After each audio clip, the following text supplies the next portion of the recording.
Ito ang inyong lingkod na nagbabalik upang magbigay ng mga balitang walang bias at pawang katotohanan lamang.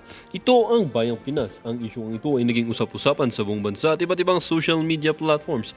Naglabas ng matapang na pahayag si Vice Presidente Inday Sara kaugnay ng mga umano'y planong impeachment na isinusulong ng ilang mambabatas laban sa kanya. Sa gitna ng usapin, tahasan niyang binanata ng mga kongresista na ani ay gumagawa ng masasamang plano upang sirain ang kanyang reputasyon at pamumuno. Sa kabila ng isyong ito, nanindigan si Duterte na natili siyang nakatuon sa kanyang tungkulin bilang Vice Presidente ng ating bansa. Sinabi niyang ang nasabing hakbang ay bahagi lamang ng political grandstanding ng ilang kongresista na may sariling interes.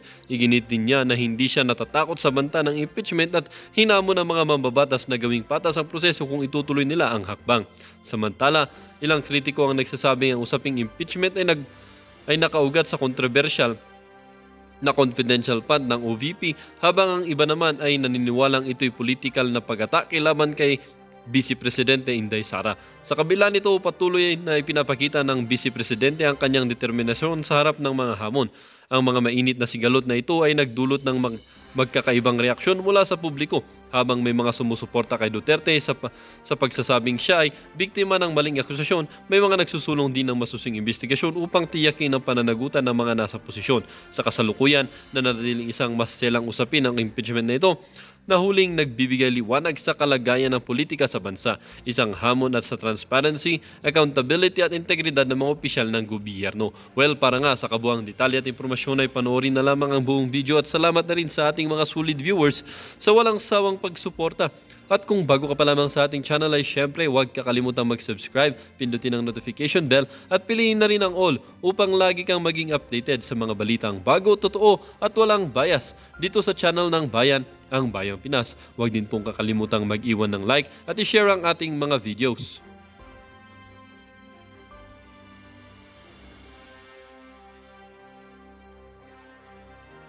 Maliit lang yun, maliit lang sabi niya. Talaga kayong tanga. Tanga naman talaga kayo noon pa. O eto, palusot nila ha. Nangangamba ang ilang kongresista na baka kapos na sa oras para talakayin ang mga impeachment complaint laban kay Vice President Sara Duterte. Bukod sa Christmas break, malapit nang magsimula ang kampanya para sa Election 2025. Nangyari kayo ngayon. Nakatutok si Tina Panganiban Perez.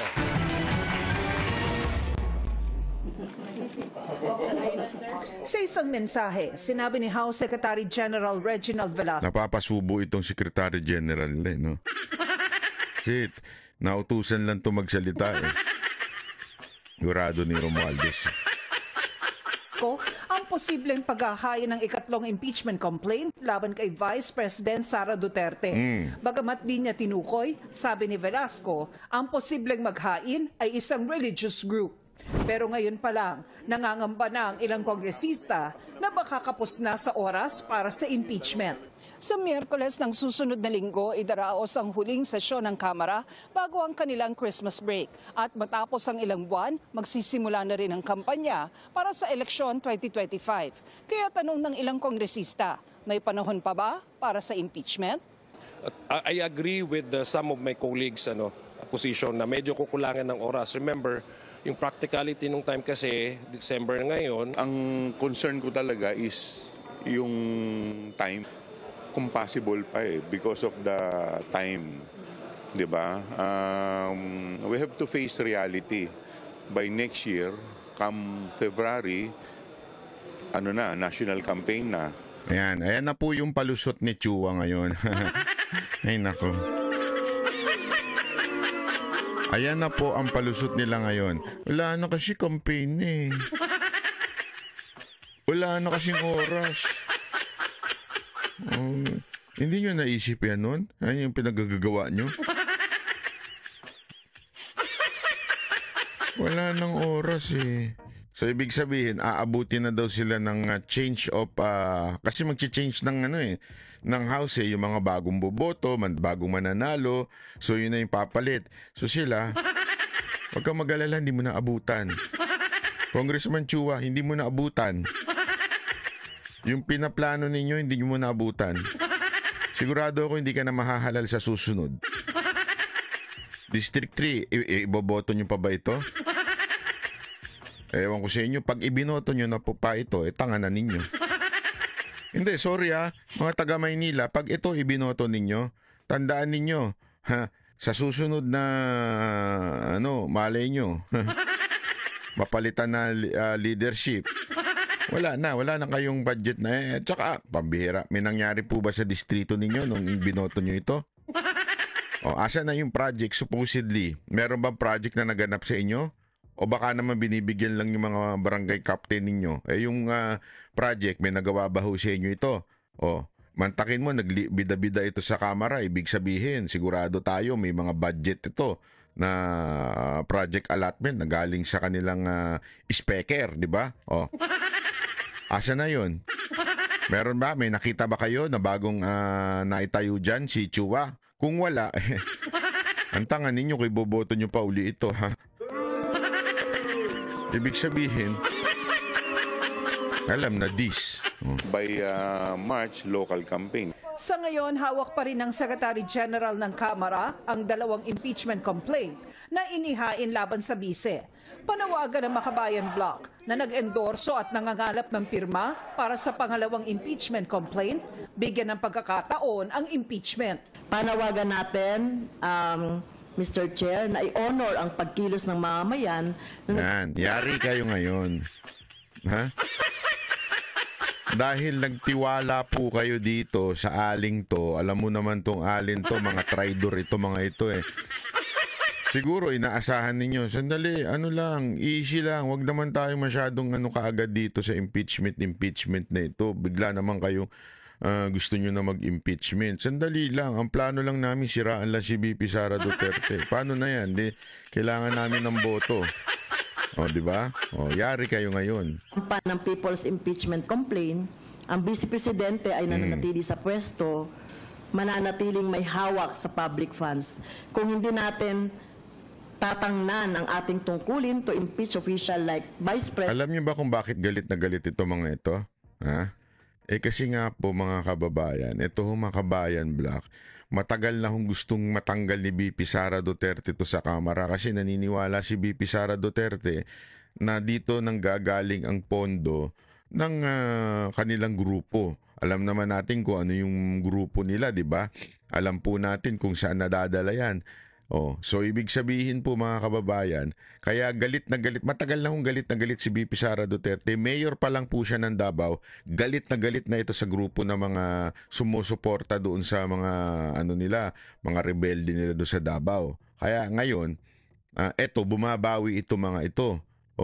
Kaya sila namumuno para talaga magantihan ho nila si BP Sara Duterte. Ngayon, nakipagkasundo sila siguro malamang allegedly doon sa leadership ng Kamara. Sige, kami ng tirador ninyo, kami ng bahala sa lahat. Basta kami na magdidiin dyan. Sakyan nyo lang kami. Yan, sinakyan ngayon ng Kamara. Pamumuno nito ni Chua. Kumantakin nyo. Ito si Chua, nakikipag-kunaib sa mga to. Alam nyo na. So, ibig sabihin, biglang napasubo sila. Alam mo naman yung mga congressman, bawi depende kung sinong susuporta. Sinuportahan ng Kamara itong so bumabawi sila ngayon, di ba? Nangyari? Hindi na nila mabawi, patay ka ngayon. Yan ang problema sa inyo kasi bida-bida kayo Na ibinigay sa atin ng konstitusyon. Hinihingan pa namin ng reaksyon ng bise kaugnay rito. Para sa GMA Integrated News, Tina Panganiban Perez, nakatutok. 24 oras. Ngayon na, sinasabi ko na Yari kayo ngayon, di ba? Patay. So, hanap-hanap na kayo na lusot ngayon kung anong sasabihin ninyo para po, hindi matuloy yan. So, sinasabi nila ngayon, wala nang oras, mag-e-election na, di ba?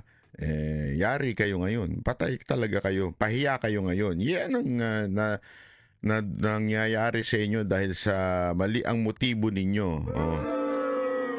Bakit ko kanyo nasabing mali motibo? Gusto nyo hubang malaman kung bakit ko nasabing mali ang motibo nila? Ha? Gusto nyo malaman? Ito, papakita ko ha. Ay, sadali. Ano yung ba't naman tayo? Yun. Sorry naman. Yung internet ko. Yun. Ito na. Pakita ko sa inyo ha. Ito dapat kasi, tingnan nyo ito ha, papakita ko sa inyo. O, panoorin nyo. Kinumpirma ng Ay, hindi. Tama. Yan. Kinumpirma ng Philippine Statistics Authority na walang record ang mahigit 400 pangalang tumanggap ng confidential funds mula sa DepEd sa ilalim ni Vice President Sara Duterte. Ilang bagong resibo pa ang kinwestiyon ng mga kongresista dahil sa hindi magkakatugmang pangalan at pirma. At nakatutok si Jonathan Andal. Tulad ni Mary Grace Piatos, nadiskubre ng mga kongresista na wala ring record ng kapanganakan ang mahigit 400 pangalan na tumanggap ng confidential funds mula sa Department of Education sa ilalim ni Vice President Sara Duterte. Batayan sa kumpirmasyon ng PSA o Philippine Statistics Authority sa House Committee on Good Government and Public Accountability. Out of 677 individuals, 405 ay walang birth certificate. Ang record sa birth certificate o pwede nating sabihin na non-existent. Ang ibang pangalan may record sa PSA pero maraming kapangalan. Kasama sa walang birth record ang isang Kokoy Villamin na tumanggap ng confidential funds. Alam mo, maganda siguro. Hindi, ako suggestion ko dito sa kamera dahil since pinaninindigan nyo na yung katangahan ninyo na ibulgar ang mga pangalan ng supposedly na mga spy na mga nakakatanggap ng intel funds. Hindi kasi mga kaibigan, ibalik ko natin sa tamang pananaw ho ito. Ito ay confidential funds, intel funds. Ginagamit po ito para ho labanan yung insurgency. Bakit kanyo yung sa DepEd? Alam naman natin ang mga nag-iimbestiga dyan ay yung mga kumakalaban po sa mga NPA na ini-impluwensya nila yung mga schools. Baka sabihin ng iba dyan, di ba pang college lang naman yun? Hindi ho.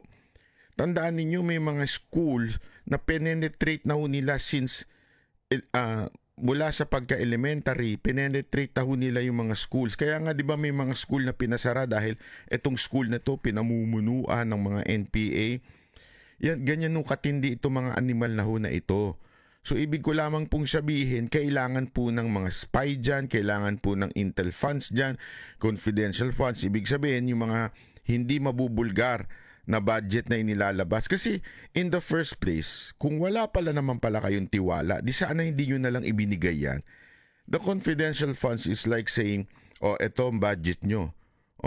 Confidential yan. Kung saan man nyo gagamitin yan, may tiwala kami para gamitin nyo labanan ang mga NPA, labanan itong mga komunista, labanan itong mga insurgents na ito. Sa DepEd ito, sa OBP ito, sa Office of the President ito. So, yung pipirma, hindi pwedeng magpakilala. Kung gusto nyo, sagarin nyo ng katangahan, humingi na rin kayo ng picture. Ipahamak nyo na yung mga tumatanggap na mga spy, mga tumatanggap ng intel funds at saka ng confidential funds. Anyway, tanga naman na kayo. Sagad-sagarin nyo na. Hingin nyo na rin yung picture, hingin nyo na rin yung ID, hingin nyo na rin pati address para matunto ng mga NPA. Naintindihan natin ibig sabihin yan. Yan nga ang purpose niyan . Ang purpose niyan para mapigilan yung paglaganap ng NPA. Kayo naman, sige, hingi kayo ng hingi ng mga gusto niya. Siyempre, normal po, yung mga pangalan na yan ay mga mga AKA yan, parang Alabanat ba yan? Mga nagtatago. Although ako, hindi naman po ako nagtatago, pero yan po ang purpose niyan. Tapos kayo naman, hala, sige, anong ba pangalan nito? Ano ba pati? Mantakin mo, alam mo na nagtatago yung mga tao na yan. Alam mong fake yung pangalan nila, mga alias lang yan. Pupunta ka ngayon dun sa PSA para tanungin, meron po bang address ito o birth certificate itong alias na ito? Kung ako sa PSA, binatuhan ko kayo isa-isa . Gago pala kayo, alam ninyong alias yan, tas pahahanap nyo sa amin yung birth certificate niyan. Siyempre, hindi nila magawa yun, mga congressman yan. Pero ngayon pa man, ganun ho sila kahina ang kokote. Office of the Vice President, pero magkaiba ang pirma sa mga resibo. May bagong mga resibo rin kinwestiyon ng mga kongresista. Si Alice Crescencio nakapangalan sa 3 resibo pero magkakaiba ang pirma at address. Sina Sally at Sheila magkaiba ang pangalan pero pareho ang pirma. Medyo kalokohan na po ito. Ay itong mga taga-pirma o tagagawa nitong mga ARs na ito ay hindi coordinated. And because of this, Mr. Chair, I believe that this receipt was again merely fabricated. Nilista naman ng mga kongresista ang mga nakita nilang pwedeng ikaso sa mga sangkot sa nakalipas na 7 pagdinig ng komite, gaya ng technical malversation, bribery, corruption of public officer, falsification of documents, perjury, at ang pinakamabigat, plunder o pandarambong. Kapag hinanap sa iyo kung nasaan yung funds or saan napunta at wala kang masagot, the law presumes na binulsa mo. Given the amount we are talking about here, Mali kayo doon, mga kababayan. Itong congressman na ito, sabit-sabit din sinasabi. Pag hindi mapaliwanag at ano yung masagot, ibig sabihin binulsa mo, hindi ganun. Not necessary. You know why? Tanungin ko kayo. Yung mga budget ninyo, ang tagal na namin pinabubuksan, binulsan nyo? Di ba? Yung budget ng confidential funds ng Office of the President, matagal na rin tinatanong ng taong bayan, asan na yun, saan ginamit yun? Binulsan din ba ni Marcos yun?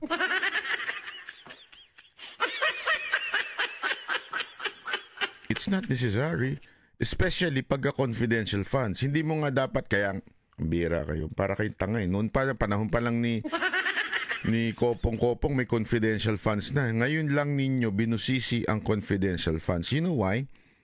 Because, ewan ko kung mahina ang kukotin ninyo ngayon, pero ngayon lang panahon na ito na ang ibig sabihin ng confidential funds ay public funds. Dapat ibulgar sa publiko ang confidential funds. Ngayon lang, sa panahon ninyo. Sa panahon ng mga noon, may utak sila. Kaya nga natin binigyan ng confidential funds yan. Bawal yan bulat-latin eh. Confidential nga eh. Sana kung ang budget na yan eh hindi confidential funds, understandable, applied yung sinasabi nyo. Pero ito, confidential funds so ito. this may be under the crime of plunder. 612.5 million pesos na confidential funds ang hinahanap ng mga mambabatas kung saan ginastos. Sa ngayon, makaraan ng 8 pagdinig, tinatapos na muna ng komite ang investigasyon nila sa confidential funds ni VP Sara. Ito'y para bigyang daan muna ang impeachment laban sa bise na confidential funds din ang tinutumbok. Pero kinwestiyon ito ni Congresswoman Franz Castro, paano na raw iimbestigahan ang 2 military colonel na pinagbigyan di umano ng daang milyong pisong confidential funds ni VP Sara. Bakit tinigil na natin doon? Hindi natin pinatawag yung 2 security officer na involved o yung tumanggap. Nagsalita na rin po yung AFP na nagkakaroon na rin po sila ng internal investigation. Wala rin po akong tiwala na magkakaroon ng partial. Wala ka naman talagang tiwala kahit kanino eh. 'Di ba, madam? Yun ang totoo. Wala kang tiwala. Hindi ko nga maintindihan. Tumatakbo pa kayo, nakikisali pa kayo sa gobyerno. Wala naman tiwala yung grupo nyo sa gobyerno. 'Di ba? Kaya nga ito, tanungin ko kayo, madam. Bakit yung grupo ninyo, CPP, NPA, NDF, bakit may NPA doon? Yung New People's Army humahawak ng armas. Bakit kanyo may ganun? Kasi nga, wala po kayong tiwala sa uniform personnel ng Pilipinas. Hindi ko nga maintindihan, ba't pa kayo sumasali dyan sa loob ng kamara kung wala naman pa kayong tiwala? Di mag-rebelde na lang kayo?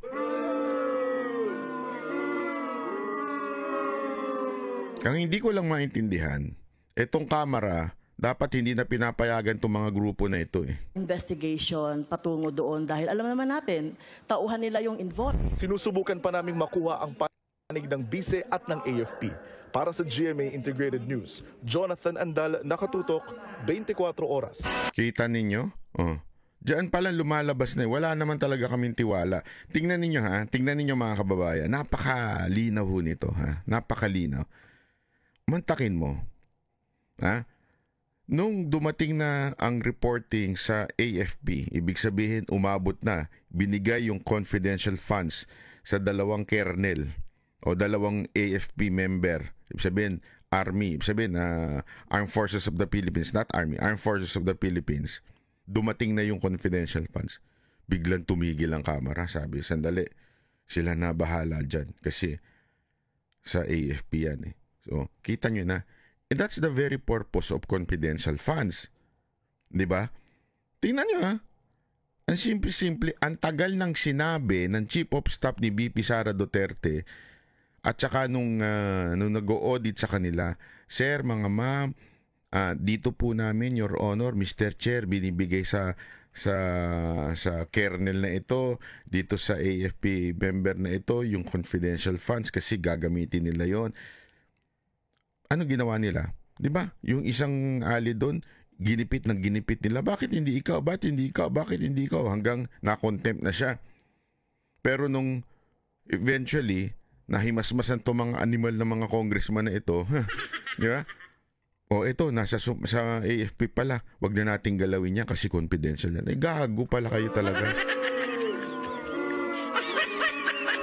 From the very start, yan ang sinasabi ni BP Sara Duterte, this is a confidential funds.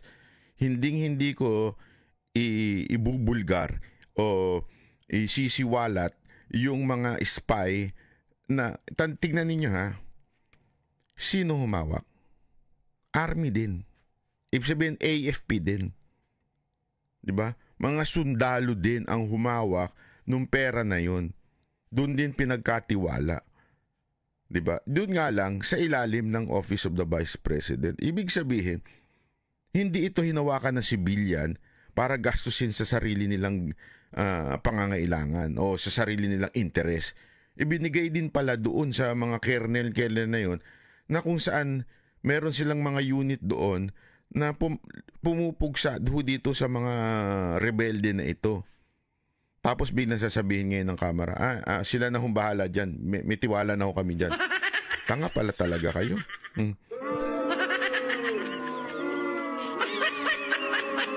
O di lalo tuloy nag-init ang puwit ng kasama ninyo na hindi nyo na mapigilan ngayon. Nakakaputak dahil sa maling ginagawa ninyo. O, di ba?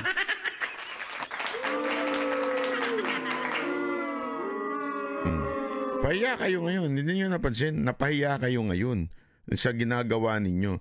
Yung pala, ganun din ang konklusyon ninyo. Ay, confidential funds yan. Hayaan nyo na ang AFP mag-imbestiga dyan. Tanga talaga ang pot. Gusto ko kayong tuktukan isa-isa eh. Alam niyo yun? Yun din pala ang konklusyon ninyo. Sana nung una pa bago pa nagkagulo-gulo. O baka naman yan ang konklusyon yun na ngayon kasi dahil sinabi ng Iglesia ni Cristo na ayaw niya namin ng impeachment. Kaya yan na naging konklusyon nyo.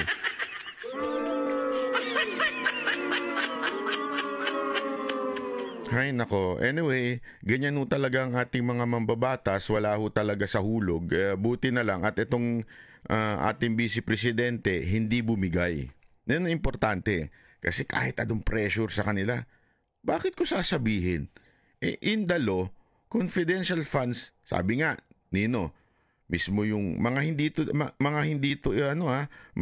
ho ito kakampi ni BP Sara Duterte, hindi ho ito mga maka Duterte no. Sinabi nino sino ba ito? Si Conchita, nakalimutan ko na kung ano yung apelido nun eh.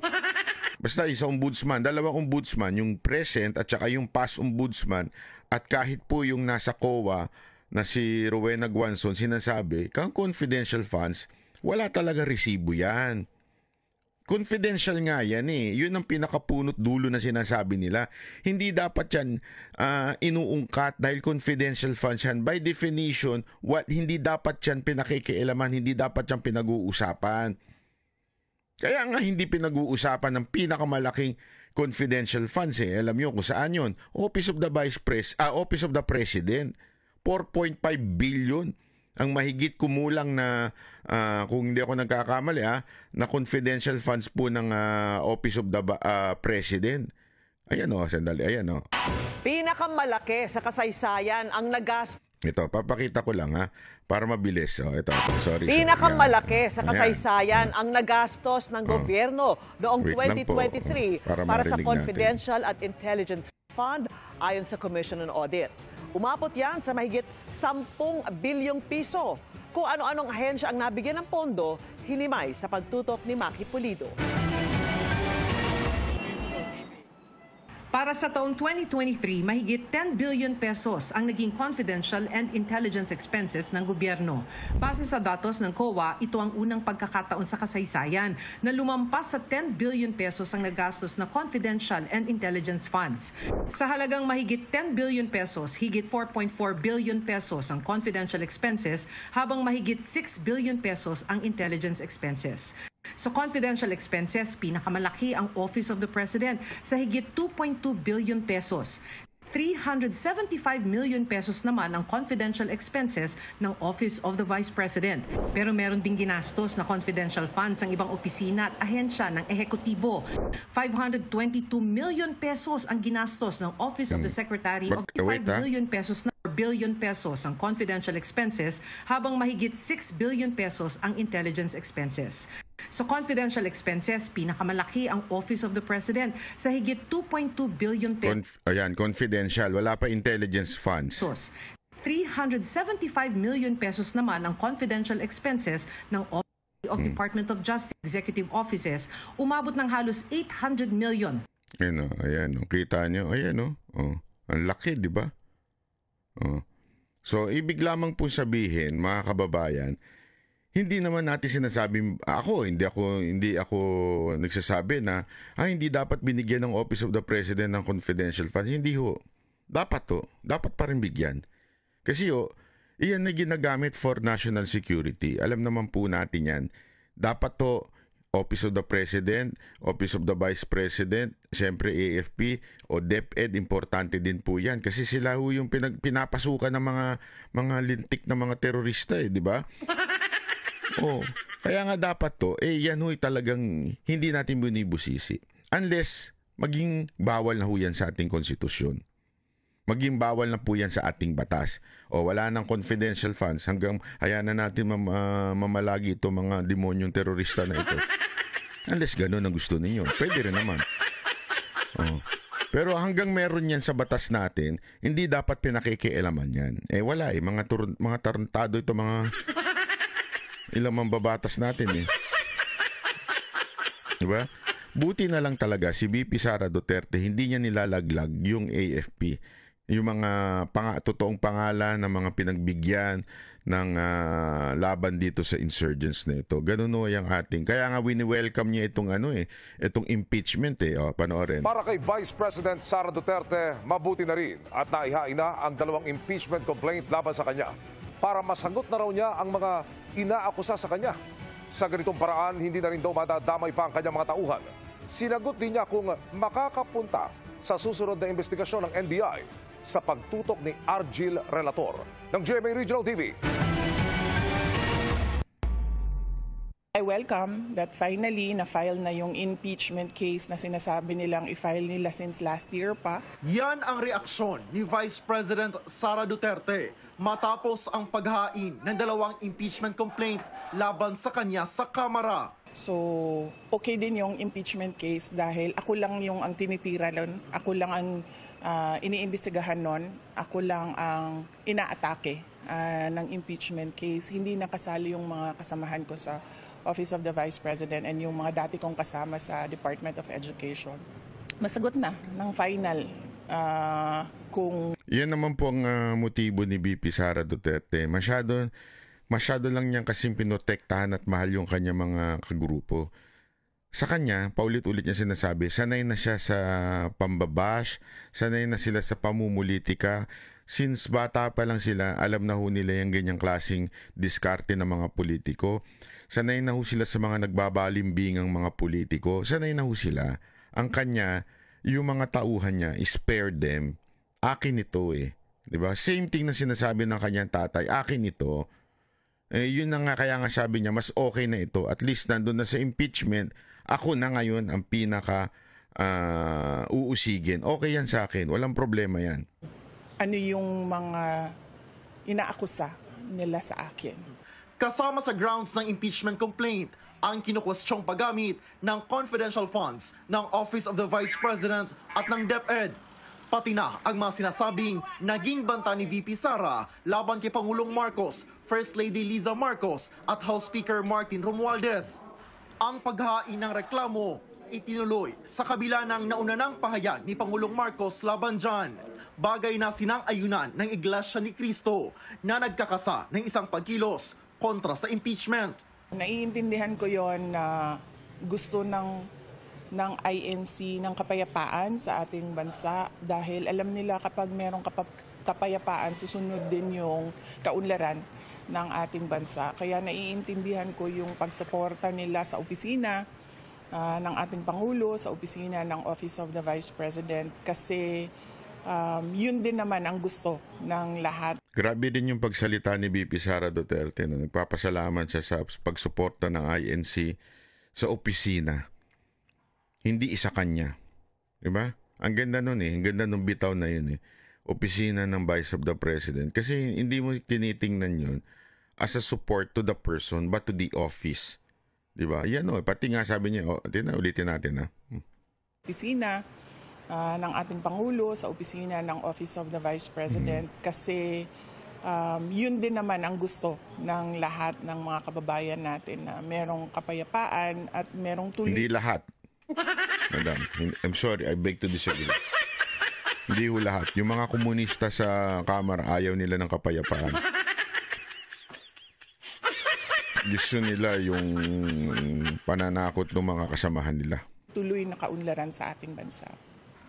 Sa pagtatapos ng pagdinig ng House Committee on Good Governance and Public Accountability tungkol sa confidential funds ng Department of Education at Office of the Vice President, sabi ni Duterte, makakahinga na ng maluwag ang staff ng dalawang opisina. Matapos naman hindi makapunta sa investigasyon ng NBI noong November 29 ukol sa kanyang banta umano sa buhay ng Pangulo. Sabi ni VP Sara, hindi pa rin siya makakapunta sa bagong schedule ng pagdinig sa Miyerkules, December 11. Pagkakaintindi ko sa explanation ng mga abogado ko sa investigation ng NBI ay pwede namang hindi pumunta. Pwede naman mag-submit na lang daw ng sulat or affidavit. Pangalawa, meron kaming Thanksgiving na mga activities sa December 11. And pangatlo, after nung Thanksgiving. Huwag kayong mag-alala, madam. Hindi nyo na kailangan pumunta doon. Kasi, madam, sa totoo lang, sa tingin ko lamang po, ginawa lang naman nung NBI director dahil nautusan.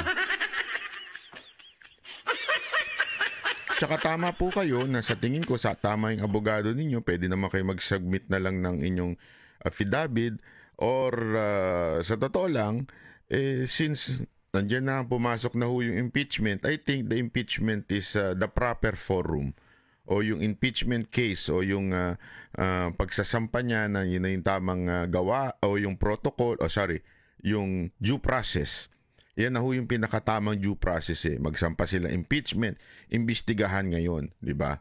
You know yun. Tama na, yung kasi imbestiga dyan, nagiging na lang, redundant na lang eh. At saka wala naman din patutunguhan po yan dahil sabi nga ng isang abogado na si Atty. Mark Tolentino, you are an impeachable official of this country, meaning hindi kayo pwedeng ma-remove from your position on any other way but through impeachment.